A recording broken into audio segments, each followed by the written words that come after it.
G'day, I'm John Zammit.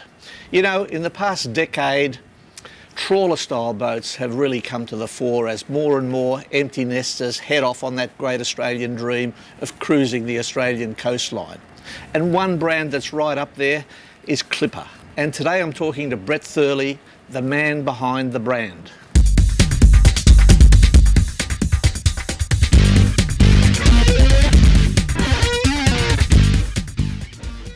Well, Brett, Clipper's been around in Australia since 1977, and in the last decade they've become Australia's #1 selling semi-displacement boat. What makes them so special? Oh, it's an interesting question, John. I think it has a lot of levels to that answer, but I think at the end of the day in the motor yacht business, your product has to work, the boats have to work on the water and deliver on the promise, and you have to look after the clients. And we've been very focused on being very personalised with our owners and staying with them after they've purchased the boat. And I think that word of mouth, the investment in new product with all the new models that we've released in the last decade has served us well. What a lot of people don't know, I guess, is that Clippers are actually 100% Australian owned and actually designed here in this country as well. Yeah, that's true, John. We actually, myself and my business partner Glenn Thurlow, own the Clipper brand and the trademarks worldwide. We've had extensive design input from Mark Williamson, who's a local Queensland naval architect, and he was involved in the formation of the new range of semi-displacement Cordova series, which are beautiful performing hulls. So it's very much an Australian product. Yes, we build overseas, but you know, that's part of the value that comes with our brand. Oh, so they're built overseas. Whereabouts? We build in 2 factories in China, and it's an interesting question. People ask me, well, why do you build in China?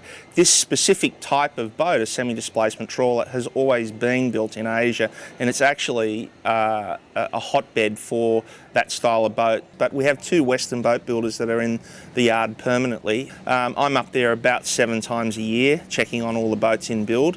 We also have an electrical auditor from Australia, so that every boat we build is electrically compliant to the Australian and New Zealand standards. And we also fly in our Italian designer twice a year to oversee the spec on the from the design standpoint and also the exterior styling as well. Well, you're obviously right up there as far as design trends go. How do you keep up with the latest? My feeling on that is we have a very direct relationship with buyers and potential buyers and owners, so the feedback we get is very real on a daily basis, and I tend to act on what our owners or potential owners or other owners of other brands are telling us. And we're going to make our biggest step forward over the next 12 months in terms of our design, both exterior and interior. And that's a conscious decision to become a little bit more of a semi-displacement motor yacht, but with a much more broad appeal in terms of interior layouts and styling.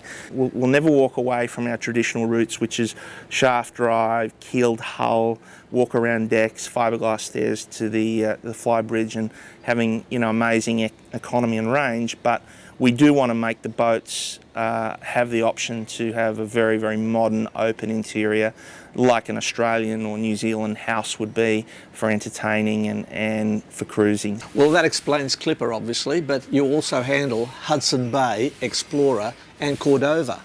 Yeah, John, under that Clipper brand, the Explorer series, the Hudson Bay series and the Cordova series are all Clippers. So the Cordova is the semi-displacement, basically one level flybridge range, which goes from 48 feet to 63 feet. The Hudson Bay start at 35 and go to 65. And then the Explorer is your traditional American style pilot house, which is a 2-level boat, and you've got your lower helm and pilot house on that raised level. And we go from 46 to 60 feet in that range. So 3 different styles of boat under the whole Clipper banner.